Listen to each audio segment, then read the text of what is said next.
Hello everyone, welcome to Gulshan academy. और आज हम इस वीडियो में 6 दिसंबर यानी कि अभी जो फर्स्ट शिफ्ट का एग्ज़ाम हुआ है यूजीसी नेट का, उसका एनालिसिस जो है करने वाले हैं कि कौन कौन से क्वेश्चंस आज जो है शिफ्ट में पूछे गए हैं। तो सबसे पहले उन स्टूडेंट्स को थैंक यू जो जिन स्टूडेंट्स ने जो है हमें ये टॉपिक्स भेजे हैं जो आज एग्ज़ाम में पूछे गए हैं। ठीक है, अगर आपका भी आने वाले समय में एग्ज़ाम होने वाला है तो आप भी जो है हमें कमेंट बॉक्स में अपने क्वेश्चंस को भेज सकते हैं, जिससे कि आगे के स्टूडेंट्स के लिए काफ़ी जो है हेल्प हो जाती है उनके लिए। तो चलिए शुरू करते हैं आज का एनालिसिस कि कौन कौन टॉपिक से क्वेश्चंस पूछे गए हैं और कहाँ से आगे क्वेश्चंस पूछे जा सकते हैं, वो भी हम आज इस वीडियो में डिस्कस करेंगे। तो चलिए शुरू करें। वीडियो पसंद आए तो लाइक करना, चैनल को सब्सक्राइब नहीं किया है तो ज़रूर कर लें। और अगर आपने हमारी पहले की वीडियोस को नहीं देखा है जो हमने पेपर 1 से रिलेटेड बना रखी है, तो आप उसे ज़रूर देखें। लिंक इस वीडियो के डिस्क्रिप्शन में दे दी है। ठीक है, वहाँ पर आपको पेपर 1 से रिलेटेड सभी टॉपिक्स पर वीडियो मिल जाएगी और आप देखेंगे कि अधिकतर क्वेश्चन जो है आपको वहीं से देखने को मिलेंगे। ठीक है, तो देखिए जैसे आज क्वेश्चन पूछा गया शिक्षण अभिक्षमता से था, टीचिंग एप्टीट्यूड से क्वेश्चन था। और कौन सा किस तरह का क्वेश्चन था, तो वो था कक्षा शिक्षण को लेकर के। ठीक है, कक्षा शिक्षण को लेकर के क्वेश्चन था। कौन सा क्वेश्चन था पर्टिकुलर तो नहीं पता, लेकिन आपको मैं बता दूं आपको क्या क्या तैयारी कर लेनी है अगर आपका एग्जाम जो है आने वाले समय में है तो देखिए, एक शिक्षक जो होता है वो शिक्षण कार्य से पूर्व जो है तैयारियां वगैरह करता है शिक्षण की।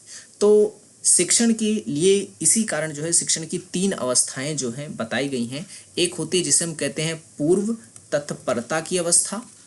ठीक है, पूर्व तत्परता की अवस्था। और फिर होती है अंत प्रक्रिया की अवस्था। और तीसरा होता है तत्परता के बाद की अवस्था। ठीक है, तत्परता के बाद की अवस्था। ठीक है, अब इसमें होता क्या है, देखिए पूर्व तत्परता की अवस्था में क्या होता है, इस अवस्था में जो शिक्षक होता है वो कक्षा से जाने से पूर्व जो है नियोजन का कार्य करता है। वो यहाँ पर प्लानिंग ये करता है कि उसे जो है कक्षा में क्या पढ़ाना है। ठीक है, और उसका शिक्षण उद्देश्य क्या रहेगा, पाठ्यक्रम का निर्धारण जो है वो भी वो यहीं पर करता है। और प्रस्तुतिकरण किस क्रमबद्ध तरीके से वो करेगा वो भी जो है वो पूर्व तत्परता की अवस्था में ही करता है।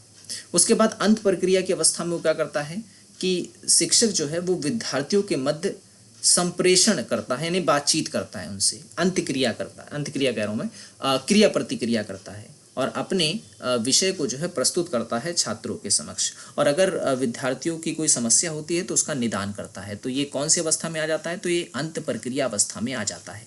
तत्परता के बाद की अवस्था में क्या होता है, इस अवस्था में क्या होता है कि मूल्यांकन होता है। ठीक है, कि शिक्षक जो है ये मूल्यांकन करता है कि जो उसका उद्देश्य था शिक्षण का वो उसको प्राप्त हुआ या नहीं हुआ।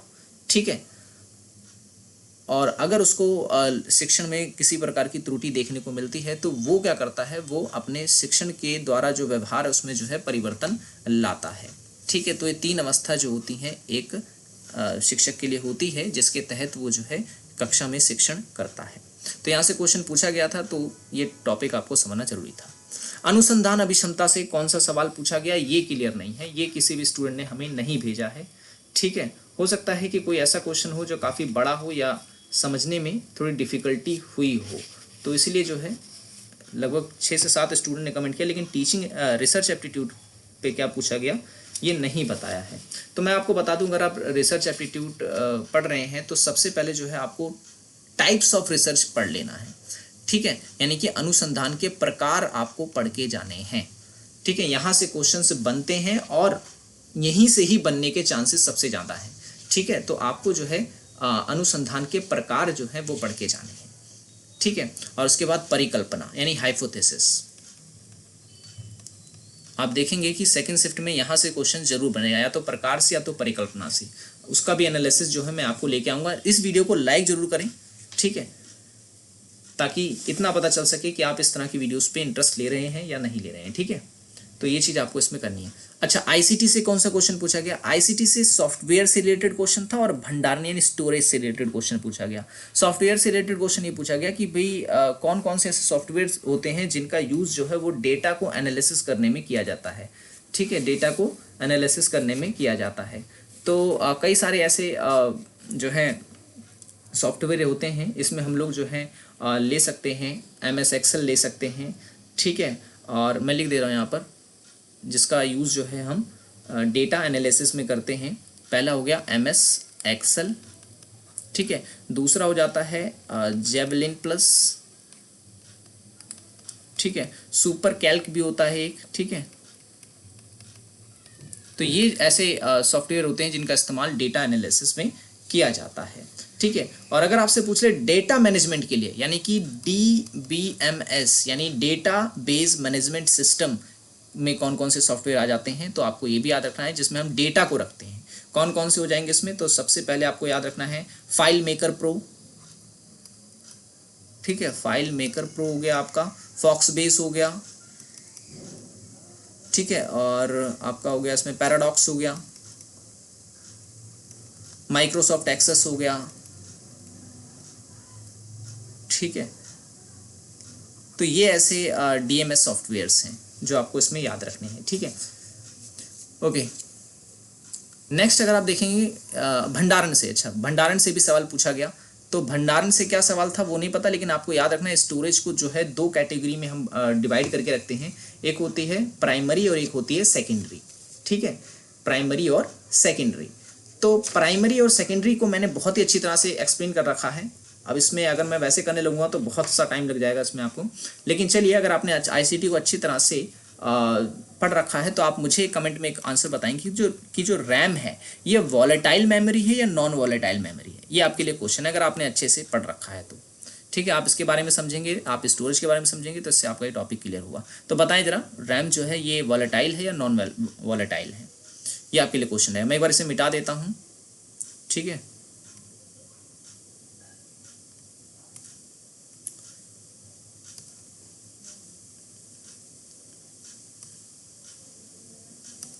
चलिए नेक्स्ट अगर हम बात करें संचार की, तो संचार से जो क्वेश्चन पूछा गया वो पूछा गया था प्रभावकारी संचार को लेकर के, कि संचार को जो है किस तरीके से प्रभावकारी बनाया जा सकता है, ठीक है। तो इसमें भी मैंने आपको जो है विस्तार से बता रखा है। मैंने 4S की टेक्निक आपको बताई थी, 4S, ठीक है, जिसमें मैंने आपको बताया था, क्या क्या बताया था आपको। S का मतलब क्या क्या होता है, एक S का मतलब शॉर्टनेस होता है, ठीक है, शॉर्टनेस होता है। और एक सिंप्लिसिटी होता है, इसमें सेंसियरिटी होता है, और एक क्या होता है, एक मुझे अभी याद नहीं आ रहा है। तो बस इतना आपको याद रखना है। ये 4S के बारे में मैंने बताया था, और कम्युनिकेशन की और भी विशेषताएं मैंने बताई थी कि अगर प्रभावकारी शिक्षण जो है तभी हो सकता है जब उसमें ये गुण हो, ठीक है ना। तो अगर आपने वो वीडियो नहीं देखा है तो एक बार ज़रूर देख लें। और गणित तर्क शक्ति की अगर हम बात करें तो इसमें जो सवाल पूछे गए, यानी कि मैथमेटिकल रीजनिंग में मिसिंग नंबर जो है सबसे पहले आपको याद पढ़ के जाना है। मिसिंग नंबर में हो सकता है, देखिए अल्फ़ाबेटिकल सीरीज़ में दे सकता है, या फिर जो है आपको इसमें न्यूमेरिकल सीरीज़ में भी दे सकता है। जैसे अगर आपको दे दिया जाए E, फिर उसके बाद J, फिर O, फिर T, तो आगे बताओ क्या आएगा, ठीक है। तो ये सीरीज़ अगर इस तरीके से दे दी जाए तो आपको जो है इसमें बताना है कि भाई इसमें जो है Y आएगा। क्यों? क्योंकि देखेंगे आप, ये 5वें नंबर पे आता है अल्फ़ाबेट सीरीज़ में, ये 10वें नंबर पर, ये 15वें नंबर पर, ये 20 और ये 25वें नंबर पे आता है, ठीक है। तो Y इसका करेक्ट आंसर हो जाए। तो इस तरीके की जो है मिसिंग नंबर में दे सकता है, ठीक है ना, आपको कि कोई भी नंबर जो है मिस कर देगा और आपसे पूछेगा कि इसका आंसर क्या है। ट्रेन स्पीड से जो है क्वेश्चन पूछेगा जा रहे हैं, तो स्पीड आपको निकालनी आनी चाहिए। मैंने आपको बताया था अगर मैथमेटिकल क्वेश्चन आप UGC नेट के सॉल्व करना चाहते हैं तो आपका परसेंटेज अच्छे से क्लियर होना चाहिए, आपको रेशियो अच्छे से आना चाहिए, आपको एवरेज अच्छे से आना चाहिए, ठीक है। इन 3 टॉपिक्स पर आपकी पकड़ जो है बहुत अच्छी होनी चाहिए। और लॉस एंड प्रॉफिट, ठीक है ना, लॉस एंड प्रॉफिट। क्यों? क्योंकि ये 4 ऐसे टॉपिक्स हैं जो आपको अगर आते हैं तो आप जो है DI या फिर जो है मैथमेटिक्स के क्वेश्चन जो है ईजिली से सॉल्व कर पाएंगे आप, ठीक है। तो ट्रेन से क्वेश्चन जो है पूछा गया। चलिए 1-2 क्वेश्चन मैं आपको ट्रेन से भी करवा देता हूँ, बेसिक क्वेश्चन करवाऊँगा, ठीक है। जैसे कि अगर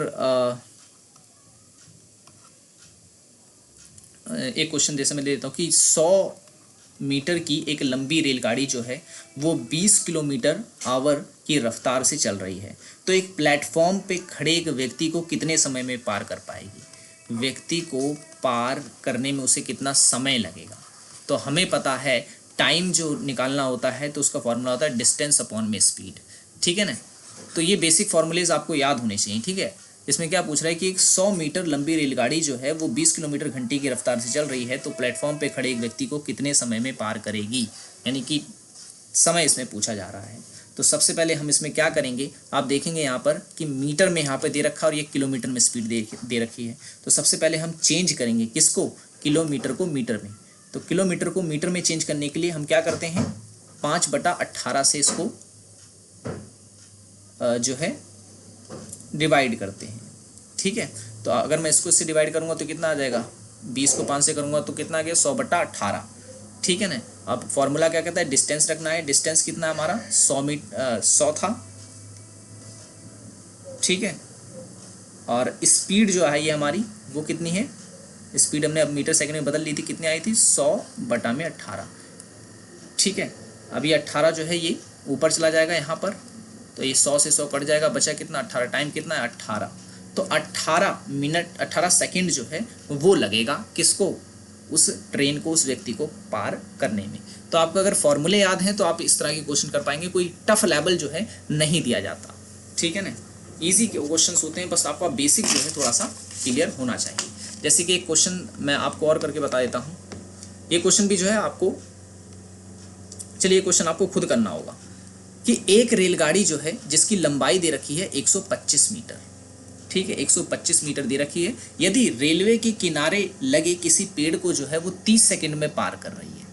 ठीक है, एक पेड़ है, उसको जो है वो 30 सेकंड में वो पार कर रही है।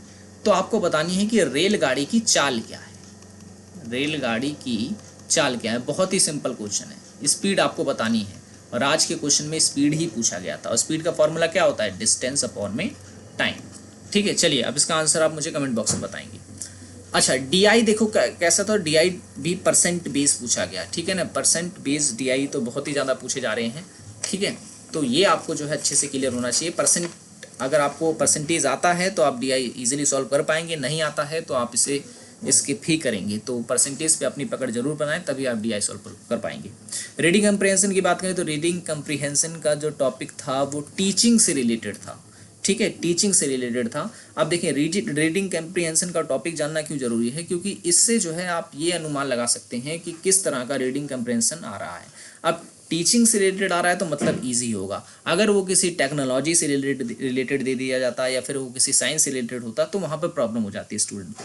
ठीक है, तो हम कह सकते हैं कि ये moderate to easy to moderate था। ठीक है ना, रीडिंग कंप्रीहेंसिव। हायर एजुकेशन की बात करें तो शिक्षण संस्थान से क्वेश्चन पूछे जा रहे हैं। ठीक है, कि कौन से संस्थान की स्थापना कब कब हुई थी। तो आपको इसमें और क्या करना है, इसमें आपको जो है कमेटियां याद कर लेनी है। सबसे पहले कौन सी कमेटी कब कब बनी थी और उनकी जो रिकमेंडेशन थी, जो सिफारिशें थी, वो क्या क्या थी। ठीक है, अब यहाँ से क्वेश्चन जो है आगे बन सकता है। इन्वायरमेंट की अगर हम बात करें तो इन्वायरमेंट में करंट बेस्ड क्वेश्चन आ रहे हैं। हालांकि मैंने करंट बेस्ड क्वेश्चन आपको करवाए थे, लेकिन इन्वायरमेंट से रिलेटेड नहीं करवाए हैं। ठीक है, इन्वायरमेंट से रिलेटेड नहीं करवाए हैं। तो इन्वायरमेंट पर जो है आपको बहुत सारी वीडियोस, बहुत सारे कंटेंट जो है मिल जाएंगे नेट पे। तो आप करंट बेस्ड जो है क्वेश्चंस इन्वायरमेंट के बार जरूर कर लें। ठीक है, यहाँ से क्वेश्चंस पूछे जा रहे हैं। तो आज का ये था पेपर का थोड़ा सा रिव्यू, जो जहाँ तक हमें पता चला क्वेश्चन पेपर के बारे में। और आगे भी हम जो है इस तरह की वीडियोस लेके आते रहेंगे। वीडियो पसंद आया हो तो लाइक जरूर कर देना। पेपर 1 की तैयारी कर रहे हैं तो आप हमारी वीडियोस को जरूर देखें, लिंक मैंने इस वीडियो की डिस्क्रिप्शन में दे दिया है। मिलेंगे अगली वीडियो में। Thanks for watching this video.